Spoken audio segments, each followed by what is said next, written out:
और एआईएमआईएम पर एक बड़ा तबका इल्ज़ाम लगाता है बीजेपी की बी टीम होने का, या आपसे बीजेपी को फ़ायदा पहुंचता है। तो आपकी लीडरशिप और आपकी पार्टी इस नैरेटिव को काउंटर करने में नाकाम क्यों है? प्रशांत कुमार आए, प्रशांत किशोर, उन पर इल्ज़ाम नहीं लगा, अरविंद केजरीवाल पर नहीं लगा, आप पर इल्ज़ाम लगता है और अपने भी लगाते हैं, दूसरे भी लगाते हैं। काउंटर क्या करना है? झूठ झूठ है ना, झूठ के पैर नहीं होते, झूठ इल्ज़ाम लगता रहेगा। जब कांशीराम शुरू किए थे, कांशीराम पे लगा इल्ज़ाम। मैं कौन सी खेत की मोली हूँ?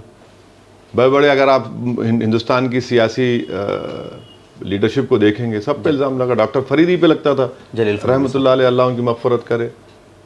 डॉक्टर जलील फरीदी पे लगता था, इतना नेक आदमी। और उनकी लीडरशिप के लिए हमारे वालिद मरहूम जाकर कैंपेन किए थे। उस ज़माने में मेरे वालिद बोलते थे कि मैं उत्तर प्रदेश के बसों में फिरता था उनके लिए। तो ये इल्ज़ाम लगेगा, उससे कोई फ़र्क नहीं पड़ता। देखिए आप मैं कभी ये कह रहा हूँ कि मेरे सामने बैठो, जो इल्ज़ाम लगाने वाले, बात करो मेरे से। सामने बैठने की हिम्मत नहीं, आँख में आँख नहीं डाल सकते ये लोग। भाई आप इल्ज़ाम लगा रहे ना, तो बताओ, प्रूफ बताओ। इलेक्शन लड़ना जुर्म कैसा हो गया, बताइए मुझे। अच्छा, अगर हम इलेक्शन लड़ भी रहे हैं तो बीजेपी मेरे वजह से जीत रही है, ये भी तो बता दीजिए। भाई डेटा लाइए ना, ये नहीं ला सकते आप। 240 बीजेपी का एक, अच्छा कोई सौदा भी करेगा तो 6 सीट पे करेगा, बोलिए। हाँ, आप 300 400 सीट लड़के आप हार जाते हैं और कुछ नहीं बोलते। यूपी में समाजवादी पार्टी 2017 में हार गई, 2022 में हार गई, 23 में 27 में जीतेगी, हारेगी? अल्लाह को मालूम, मुझे नहीं मालूम। इल्म गैब मेरे पास नहीं है, अभी तक नहीं है। अब लोग बना देते हैं, नहीं आए मेरे पास, नहीं मालूम। अब जिसके पास है, मगर उन पे कोई नहीं बोलता। भैया आप 300 सीट लड़े, 400 सीट लड़े, क्या हो रहा है आपका? आप क्या कर रहे हैं? कोई उन पे नहीं पूछा। तो देखिए एक बात है, कोई भी नहीं चाहता है कि मुसलमानों की एक पॉलिटिकल लीडरशिप उभरे। जिस दिन पॉलिटिकल लीडरशिप खड़ी हो जाएगी, ये इस्तेसाल, ये झूठ, ये मक्कारी, ये सिर्फ जुमलेबाजी, सिर्फ मुशायरे में आकर बैठ जाना, किसी दरगाह के उर्स में जा रहे हैं तो आके चादर पेश कर देना, रमज़ान की इफ्तार की दावत में जाकर बैठकर रोज़ा पहले हम रहते हैं उनके मुंह में खजूर डालना। हाँ, ईद हमारी है। राहुल गांधी की तरफ इशारा? नहीं, किसी की तरफ इशारा नहीं है, ये जनरल है, ये जनरल है। ये आप बताइए, ये कब तक चलता रहेगा? ओवैसी साहब, एक दो आखिरी सवाल। वक्फ अमेंडमेंट एक्ट का जो मामला है, सुप्रीम कोर्ट का भी वो फैसला आ गया। All India Muslim personal law board ने भी कहा कि आप उम्मीद पोर्टल पर रजिस्ट्रेशन कराओ। तो क्या आपको लगता है कि इसमें कुछ और तब्दीली हो सकती है, या जो हो चुका वही रहेगा? अब तो उम्मीद पोर्टल पर दलाना है जी, क्योंकि उसमें जो सेक्शन क्या है, 13 है, जो भी है, उसमें तो बोलिए कि फिर नहीं दलाएंगे तो वक्फ नहीं रहेगी, तो दलाना है। मैं खुद सुप्रीम कोर्ट को हमारे निज़ाम पाशा साहब डेट बढ़ाने डाले केस, मरो कॉन्स्टिट्यूशनल बेंच का केस आ गया, तो अपडेट नहीं, उसमें वो हियरिंग में आई नहीं, कॉन्स्टिट्यूशनल बेंच हियरिंग थी। हमारी कोशिश है कि सुप्रीम कोर्ट के पास जाए, क्योंकि 3-4 महीने तो इसी में निकल गए। जी, 2 दिन मांग के लाए थे, बोलते ना, वो 2 आरजू में कट गए, इंतजार में कट गए। जो वैसे सब आई लव मोहम्मद सल्लल्लाहु अलैहि वसल्लम को लेकर कैंपेन चल रहा है, और आपने ट्विटर पर लिखा था कि आई लव मोहम्मद अगर लिखना बोलना जुर्म है, हर सज़ा मंजूर है। उसके बाद बेशुमार नौजवानों ने लिखा, बोला, पोस्टर लगाया, और उसके बाद फिर पुलिस ने क्रैक डाउन शुरू कर दिया। 1400 FIR दर्ज हो चुकी है, 40 लोग गिरफ्तारी भी हुई, गिरफ्तार हो गए 40 लोग। और बरेली में बाज़ाब्ता बुलडोज़र चला, कई लोग गिरफ्तार हैं। लोग सोशल मीडिया पर लिख रहे हैं कि वैसी साहब कोई अमली कदम क्यों नहीं उठा रहे हैं, आपकी तरफ से नहीं, प्रोटेस्ट नहीं हुआ, बरेली आप नहीं गए? देखिए, जो लोग जिनको कानूनी मदद की ज़रूरत थी जी, हमने उनको मदद देने की पूरी कोशिश की। अब ये बरेली का प्रोग्राम मैं नहीं गया भाई, मैं तो जो प्रोग्राम अगर हम कॉल करते हम चले जाते। हमने मजम्मत की, मौलाना तौक़ीर रज़ा साहब की गिरफ्तारी की, खुल के मजम्मत की। जी बिल्कुल आपने की। तो अब उसमें जहाँ जितना हो सकता हम कर रहे हैं। अब हर चीज़ को अगर आप बोल देंगे कि जितना हमारे अराकीन से हो सकता हम कर रहे हैं।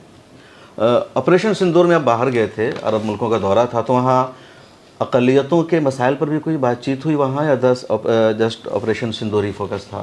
अक़लियतों के मसाइल पर कैसा बात होगी, बताइए। आप गए ऑपरेशन सिंदूर के बारे में बोलने के लिए, तो उसमें अक़लियतों की बात कैसा होगी? बात होगी कि पाकिस्तान की तरफ से जो बुज़दिलाना कातिलाना हमला उन लोगों पर किया गया जी, और उस मुल्क की पुष्टपनाही को, उस मुल्क की तायीद, उसको बोलने के लिए गए। हाँ, बाज़ जगह पर लोग सवालात किए, हम उसका जवाब भी दिए। अच्छा, उसके बाद अमेरिका के साथ भारत का रिश्ता बड़ा ख़राब और पाकिस्तान का बड़ा नज़दीक हो गया, तो इसके लिए किसको ज़िम्मेदार ठहराते हैं कि जो भारत की फ़ॉरेन पॉलिसी यहाँ पर नाकाम होती नज़र आ रही है? ये तो मुल्क के वज़ीर आज़म को जवाब देना है। वो ट्रम्प से मिलने को ही तैयार नहीं है। जहाँ ट्रम्प जा रहा हूँ, जा रहे ही नहीं। वीडियो क्यों कॉल नहीं पर। जा रहे हैं? अब वो उनसे पूछिए। अभी वो हुआ ना अपना आसियान आसियान समिट जो माँ वीडियो से बहुत खिताब कर दिया, और एक जगह वहाँ से वीडियो से खिताब यूएन कर में भी नहीं गए उन्होंने, जयशंकर नहीं, तो मिलने तैयार ही नहीं है। अब क्यों नहीं मिल रहा नहीं मालूम, वरना तो अब की बार ट्रम्प सरकार सब हुआ था अहमदाबाद में, यूनाइटेड स्टेट्स ऑफ अमेरिका में। वैसे अब एक और सवाल है, तालिबान के वज़ीर ख़ारजा भी आए थे और आपका एक पुराना बयान बहुत ज़्यादा वायरल हुआ कि आपने 10 साल दो स्टेट, एक तकरीर का एक हिस्सा था, एक सवाल मैंने पूछा था, 2 चीज़ें पार्लियामेंट की वो। जी, तो आपको कैसे लगा उस वक्त के तालिबान की वापसी हो रही है और भारत सरकार को रिश्ता बनाना चाहिए, अब उस पर अमल हो रहा है? वो जब ही करना था हमको, जब ही हमको करना था। इतना इंतज़ार क्यों? तो ये तो बोलते हैं ना उर्दू में, नविश्ते दीवार था कि वो वापस आने वाले हैं वो लोग। हम इंतज़ार क्यों किए, इतना लंबा इंतज़ार क्यों लेकिन किए? यहाँ तालिबान के नाम पर बेशुमार लोगों को जेल में बंद रखा गया, उनके खिलाफ एक्शन लिया गया, तालिबानी दहशतगर्दी। तो अब बहुत अच्छा है ना, अब तो वज़ीर ख़ारजा आ गए, तो जो लोग उन्हीं के मुंह पे अंडा है अब, या कालिक है। अब कैसा बोलेंगे तालिबान, जब खुद फॉरेन मिनिस्टर मिल रहे हैं जयशंकर साहब जाकर उनसे? अब तो नहीं बोलेंगे तालिबान, इसमें जब कुछ और नाम डेवलप करना पड़ेगा। तुर्कमेनिस्तानी बोलेंगे शायद, ये कुछ तो ही बोलेंगे मगर रोकेंगे नहीं। मगर देखिए, मुल्क के मफाद में जो होगा ना वो ज़रूरी है। इसलिए ज़रूरी है कि तालिबान जब अफ़गानिस्तान में अलकायदा थी, जी, और अफ़गानिस्तान में वहाँ पर टेरर कैंप्स थे LET के, जैश मोहम्मद के नाम से, वो वहाँ पर ट्रेनिंग हासिल करते थे। और जब अमेरिका छोड़ के जा रहा था, मुझे उसकी फ़िक्र थी कि भाई आप उनसे बात करिए। और आज वो फॉरेन मिनिस्टर आकर ये बोल दिया कि हम अपनी सरजमीन को भारत के ख़िलाफ़ किसी भी दहशत तंजीम को इजाज़त नहीं देंगे। ये एक बड़ा स्टेटमेंट है। दूसरा है कि हमको पाकिस्तान को बाईपास करना तो छाबार पोर्ट बनाना पड़ेगा। अच्छी बात है कि 6 महीने का एग्जामिशन मिला है। छाबार पोर्ट से हम जाएंगे अफगानिस्तान में। हम क्यों छोड़ेंगे अफगानिस्तान? अफगानिस्तान से हमारे पुराने ताल्लुकात रहे हैं। आज भी वहाँ पर इंडिया के ताल्लुक से, भारत के ताल्लुक से बड़ा पॉजिटिव चीज़ है। हमने अच्छा वहाँ पे $3 बिलियन हमने खर्चा किए जब तालिबान नहीं आने से पहले। कई चीज़ें हमने बनाई वहाँ पर, और फिर कई हमने अफ़गानिस्तान के लोगों को ट्रेनिंग भी दी, NDA में, डिफेंस एकेडमी में लाकर उनको स्कॉलरशिप दी। तो हमारे जियोपॉलिटिक्स के लिए ज़रूरी है कि हम, और फिर हमारा वो रास्ता होगा सेंट्रल एशियन रिपब्लिक्स के लिए। गज़ा फ़लस्तीन को लेकर भी जो भारत की पॉलिसी है वो तो वाजे है, ये तो बोलना ही नहीं चाह रहे कुछ। देखिए, ब्रिक समिट में गए तो रेजोल्यूशन ने तायद करे जी, उससे पहले तो बोल नहीं रहे हैं। ग्लोबल साउथ पूरा इजराइल के खिलाफ बोल रहा है, हम लोग खामोशी नुकसान होगा क्या देश को? नहीं, आप वर्ल्ड में स्टैंडिंग में क्या होगा आपको बताइए भाई। International criminal court, ICJ, ICC सब वारंट इशू कर दिए उसके खिलाफ। वो जो क्राइम्स कर रहे हैं, जेनोसाइड कर रहे हैं, और हम उस पर बोलते नहीं हैं। और वही कुलभूषण जाधव को बचाने के लिए हम उसी कोर्ट को गए थे। याद रखिए इस बात को।